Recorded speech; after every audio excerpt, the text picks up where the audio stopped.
साल है 2035। टेक्नोलॉजी अब जिंदगी का हिस्सा बन चुकी है। आसमान को छूते स्काईस्क्रेपर्स, होलोग्राफिक एडवर्टाइजमेंट्स रात को जगमगा रहे हैं और सेल्फ ड्राइविंग गदियान सड़कों पे चल रही हैं। लेकिन सबसे बड़ा बदलाव मशीन्स में नहीं बल्कि हम में है।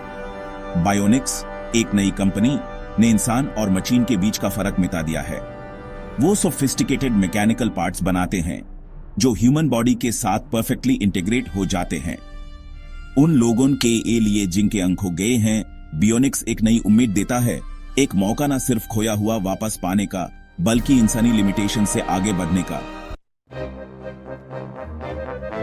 एक आदमी बड़े कॉन्फिडेंस से एक बड़े बैंक हॉल में गया। उसके चमकदार टाइटेनियम हाथ पे धूप चमक रही थी। उसके इंट्रिकेट मैकेनिक्स सिंथेटिक स्किन के नीचे से दिख रहे थे। वो काउंटर की तरफ गया। उसके कदम चमकदार मार्बल फ्लोर पे कोई आवाज नहीं कर रहे थे। अचानक अलार्म बाजने लगा और उसकी आवाज प्योर हॉल में गूंज गई। गार्ड्स, उनके चेहरे ग्रिम, तुरंत उसको घेर लिया। उनके हाथ अपने वेपन्स के पास थे। उसने अपना मैकेनिकल हाथ उठाया। उसका चेहरा शांत था। सब ठीक है, उसने कहा। उसकी आवाज पक्की थी। यह सिर्फ एक प्रोस्थेटिक है। गार्ड्स थोड़ी देर तक गौर से देखने के बाद अपने वेपन्स नीचे कर लिए। यू से एक प्राइवेट रूम में ले जाया गया। उसका भारी स्टील का दरवाजा उसके पीछे बैंड हो गया। एक बायोमेट्रिक स्कैनर जिंदा हो गया। उसकी ठंडी नीली लाइट उसके चेहरे पे पड़ रही थी। उसकी आंखों को भी स्कैन किया गया। उनके इरिस पैटर्न्स ने उसकी आइडेंटिटी कंफर्म की। एक भारी आवाज के साथ दीवार का एक हिस्सा खुल गया। एक छुपा हुआ वॉल्ट दिखा। अंदर पेसन के स्टैक्स के बीच 3 और मैकेनिकल आर्म्स थे, हर एक पिछले वाले से ज्यादा एडवांस्ड। एक स्लीक और काला, उसके फोरआर्म में एक वेपन सिस्टम था। उसने जल्दी से अपने टाइटेनियम आर्म को वेपनाइज्ड वाले से बदल दिया। बैंक की सिक्योरिटी टीम वॉल्ट ब्रीच से अलर्ट होगी रूम में आ गई। उनके चेहरे पे चिंता और टेंशन साफ दिख रही थी। हर एक गार्ड अपनी पोजीशन ले रहा था, जैसे किसी बड़ी लड़ाई के लिए तैयार हो। एक तेज फायर फाइट शुरू हो गई। हवा में गन पाउडर और ओजोन की स्मेल थी। गोलियों की आवाज से पूरा रूम गूंज उठा और हर तरफ धुआं ही धुआं था। सिक्योरिटी गार्ड्स अपनी जान बचाने के लिए कवर ले रहे थे, लेकिन उनका दुश्मन बहुत ही शक्तिशाली था। उसका बायोनिक आर्म तेज गति से गोलियों की बौछार कर रहा था, गार्ड्स को दूर रख रहा था। हर एक गोली एक नया खौफ पैदा कर रही थी और गार्ड्स को पीछे हटने पे मजबूर कर रही थी। वो आदमी अपने बायोनिक आर्म का पूरा फायदा उठा रहा था और उसकी हर एक मूव में एक अलग ही कॉन्फिडेंस था। वो सुपर ह्यूमन स्पीड और प्रिसीजन से चल रहा था। उसकी augmented strength use deposit boxes के मजबूत स्टील को तोड़ने में मदद कर रही थी। हर एक पंच और किक इतनी शक्ति से भरी थी कि स्टील के बॉक्सेस भी उसके आगे टिक नहीं पा रहे थे। उसकी हर एक मूव इतनी प्रिसाइज थी कि लगता था जैसे वो पहले से ही सब कुछ प्लान करके आया हो। डायमंड्स, उनके फेसेट्स तेज लाइट्स में चमक रहे थे, उसके बाग में भर गए। वो हर एक डायमंड को ऐसे दिख रहा था जैसे वो उसकी जिंदगी का सबसे इंपॉर्टेंट चीज हो। उसके चेहरे पे एक अजीब सी खुशी थी, जैसे उसने अपनी जिंदगी का सबसे बड़ा खजाना पा लिया हो। वो घायल हो गया था। उसके साइड में दर्द हो रहा था, लेकिन वो रुका नहीं। उसकी आंखों में एक अलग ही डिटर्मिनेशन थी, जैसे वो किसी भी हालत में अपना मिशन पूरा करके ही रहेगा। उसका दर्द उसके इरादों को कमजोर नहीं कर पी रहा था। उसने एक औरत को पकड़ लिया, एक होस्टेज। उसका दारा हुआ चेहरा फ्लोरेसेंट लाइट्स में पीला दिख रहा था। उस औरत की आंखों में दर्द और बेचैनी थी, लेकिन उस आदमी के चेहरे पे सिर्फ एक ही चीज थी, डिटर्मिनेशन। उसने अपने होस्टेज को अपने आगे रखा ताकि कोई भी उस पर गोली न चला सके। मुझे छोड़ दो, वो चीखी। उसकी आवाज शोर में खो गई। उसकी चीख एक डेस्परेट प्ले थी, लेकिन उस आदमी ने उसकी आवाज को इग्नोर कर दिया। उसका फोकस सिर्फ और सिर्फ अपने मिशन पे था और वो किसी भी हालत में अपने रास्ते से हटने को तैयार नहीं था। उसने उसकी गुजारिश को इग्नोर किया। उसका फोकस सिर्फ बच निकालने पे था। उसकी आंखों में एक अलग ही डिटर्मिनेशन थी, जैसे वो किसी भी हालत में अपने मिशन को पूरा करके ही रहेगा। उसने अपने होस्टेज को अपने साथ खींचते हुए एस्केप रूट की तरफ बढ़ चला। हर एक कदम उसके मिशन को पूरा करने की तरफ था और उसके इरादे इतने मजबूत थे कि कोई भी उससे रोक नहीं सकता था। वो बैंक के टूटे हुए दरवाजों से निकलकर शहर की सड़कों की भीड़ में आ गया। शहर में हर तरफ अफरा तफरी मची हुई थी। लोग इधर उधर भाग रहे थे और हवा में एक अजीब सी घबराहट थी। उसका भय, उसका चेहरा चिंता से भरा हुआ गेटवे व्हीकल में वेट कर रहा था। उसकी आंखों में डर और उम्मीद का मिलन था, जैसे वो किसी बड़ी मुसीबत से बचने की कोशिश कर रहा हो। हुमैन जाना होगा, भय ने कहा। उसकी आवाज चिंता से भारी थी। वो हर जगह हैं। उसकी आवाज में एक ऐसी घबराहट थी जो सिर्फ जान के खतरे के समय महसूस होती है। वो पैसेंजर सीट पे गिर पड़ा। उसकी सांस तेज थी।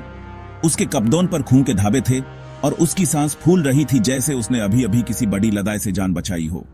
मैन वो ले आया जो हुमैन चाहिए था, उसने कहा, अपने जख्मी साइड को पकड़ते हुए। उसकी आवाज में एक अजीब सी जीत का एहसास था, जैसे उसने कुछ ऐसा हासिल किया हो जो नामुमकिन था। अब हम गायब हो सकते हैं। उसने अपने भाई की तरफ देखा। उसकी आंखों में उम्मीद थी कि अब वो दोनों सुरक्षित जगह पर पहुंच जाएंगे। उसके भाई ने सर हिलाया। उसका चेहरा ग्रिम था। उसने बिना कुछ कहे अपने भाई की बात को समझ लिया था और उसके चेहरे पर एक निश्चय का एहसास था। बहुत लेटे हो गया है, उसने कहा। उसकी आवाज धीमी थी। वॉक कम है और हुमैन जल्दी करनी होगी। उसकी आवाज में एक ऐसी गिरावट थी जो सिर्फ वॉकटिंग के खत्म होने का एहसास दिलाती है। वो जानते हैं कि तुम कौन हो। हर जगह कैमरास हैं और वो हुमैन देख रहे हैं। उसने अपने भाई को चेतावनी दी, जैसे वो किसी बड़े खतरे से बचने की कोशिश कर रहा हो। वो अतलेता के बारे में जानते हैं। उसने अपने भाई की तरफ देखा। उसकी आंखों में एक अजीब सी घबराहट थी। अतलेता, एक कभी फेमस बॉक्सर जिसका करियर बायोनिक एनहांसमेंट्स के साथ आसमान छू रहा था। उसके पंचेस इतने पावरफुल थे कि वो अपने हर ओपोनेंट को एक ही पंच में नॉकआउट कर देता था। उसका भाई, एक टैलेंटेड इंजीनियर, ने यूज इम्पॉसिबल फीट्स अचीव करने में मदद की थी। लेकिन उनका राज, वो दोनों मिलकर एक ऐसी टेक्नोलॉजी पर काम कर रहे थे जो दुनिया को हिलाकर रख सकती थी। बायोनिक पार्ट्स को एक स्पेशल चिप की जरूरत थी, एक न्यूरल इंटरफेस जिसका नाम एएम था। काम करने के लिए एएम चिप ने अतलेता को सुपर ह्यूमन एबिलिटीज दी थी, लेकिन इसके पीछे एक बड़ी कीमत छुपी थी। एएम चिप का राज सिर्फ कुछ ही लोग जानते थे और अब वो लोग उनके पीछे थे। उनका मिशन सिर्फ एक था, एएम चिप को वापस हासिल करना, चाहे उसके लिए उन्हें कुछ भी करना पड़े। भाइयों ने एक दूसरे की तरफ देखा। उनकी आंखों में एक नया निश्चय था। अब उन्हें सिर्फ एक ही चीज करनी थी, अपने राज को सुरक्षित रखना और अपनी जान बचाना। वो एएम चिप जो वो यूज करते थे वो उनका नहीं था। वो एक ऐसे टेक्नोलॉजी का हिस्सा था जो उन्होंने कभी सोचा भी नहीं था। वो एक डिसेबल्ड एथलीट का था, एक आदमी जिसके सपने किस्मत ने तोड़ दिए थे। उस एथलीट ने अपने सपनों को जीने के लिए अपने आप को एक नई पहचान दी थी।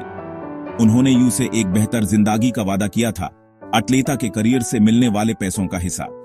लेकिन यह सब कुछ इतना आसान नहीं था जितना दिख रहा था। लेकिन वादे का मतलब रखते वे उनकी सक्सेस की दीवानगी में। उन्होंने अपने आप को इस मिशन में इतना खो दिया था कि उन्हें कुछ और दिखाई नहीं दे रहा था। हम उनसे हमेशा नहीं भाग सकते, उसके भाई ने कहा। उसकी आवाज उदासी से भारी थी। यह टेक्नोलॉजी हमारे लिए एक नई शुरुआत हो सकती है। ह्यूमन कोई और रास्ता ढूंढना होगा। उन्होंने अपने भाई के साथ मिलकर नए प्लान्स बनाने शुरू किए। उसने अपने भाई को देखा।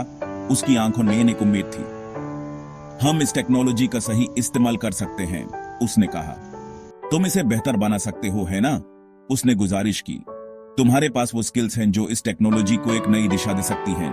तुम इसे ऐसा बना सकते हो कि ह्यूमन किसी और की जरूरत न पड़े। उन्होंने मिलकर इस प्रोजेक्ट को एक नई दिशा देने का फैसला किया।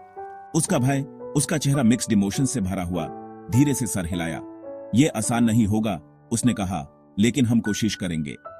मैं कोशिश कर सकता हूं, उसने कहा, और शायद हम इस टेक्नोलॉजी को एक नई पहचान दे सकते हैं। इस बीच शहर के एक और हिस्से में मरिया लगातार प्रैक्टिस कर रही थी। एक टैलेंटेड एथलीट, वो अपनी छोटी बहन गाबी के साये में रहती थी। गाबी, जिसको बचपन के एक एक्सीडेंट के बाद एक बियोनिक लेग दिया गया था, एक ताकत थी। वो तेज थी, स्ट्रांग थी, लगभग इनविंसिबल। मरिया अपनी मां का सपना पूरा करना चाहती थी, एक फॉर्मर वर्ल्ड चैंपियन जिसका करियर इंजरी की वजह से खत्म हो गया था। लेकिन दुनिया, ऐसा लगता था, आगे बढ़ गई थी। मरिया जैसे रेगुलर एथलीट्स पीछे रह जा रहे थे बियोनिक एनहांसमेंट के उभार से। एक शाम, एक कठिन ट्रेनिंग सेशन के बाद मरिया ने गबी का सामना किया। उनका झगड़ा सालों की अनस्पोकन नफरत से भरा हुआ उनके रिश्ते की नींव हिला दी। अगर यह लेगना होता तो तुम यहां भी ना होती, मरिया ने कहा। उसकी आवाज गुस्से से कांप रही थी। गाबी ने उसका चेहरा ठंडी जवाब दिया, और तुम सिर्फ इसलिए जेलस हो क्योंकि तुम मेरे बराबर नहीं आ सकती। उस रात जैसे किस्मत ने चाहा, मरिया की जिंदगी हमेशा के लिए बदल गई। रोशनी की एक तेज चमक, तिरेस की चीख और फिर अंधेरा। जब वो उठी, हॉस्पिटल का कमरा दिखाई दिया। उसका सीधा पैर पूरी तरह से खराब हो चुका था, गया था। शुरू में बायोनिक रिप्लेसमेंट के ख्याल ने उस घिन से भर दिया। ये एक बेट्रेयल जैसा लग रहा था, उस टेक्नोलॉजी के सामने सरेंडर करना जिसको वो नफरत करती थी। लेकिन जैसे जैसे वो अपनी नई जिंदगी के साथ एडजस्ट करने की कोशिश कर रही थी, दाद, लिमिटेशंस, टूटे हुए सपने, यूं एहसास हुआ कि एक और रास्ता था, लड़ने का एक रास्ता, सबको बराबर करने का। वो टेक्नोलॉजी को अपनाएगी, लेकिन उसे कंट्रोल नहीं होने देगी। वो इसका उस बायोनिक्स के पीछे के सच को एक्सपोज करने के लिए करेगी, एक्सप्लॉयटेशन, मैनिपुलेशन, चुराए हुए सपने। वो गुस्तव के साथ जोड़ेगी, एक चैरिस्मेटिक लीडर जिसने उस जैसे और लोगों को इकट्ठा किया था जो एक ऐसी दुनिया में विश्वास करते जहां इंसानी पोटेंशियल टेक्नोलॉजिकल एनहांसमेंट से डिफाइन नहीं होता था।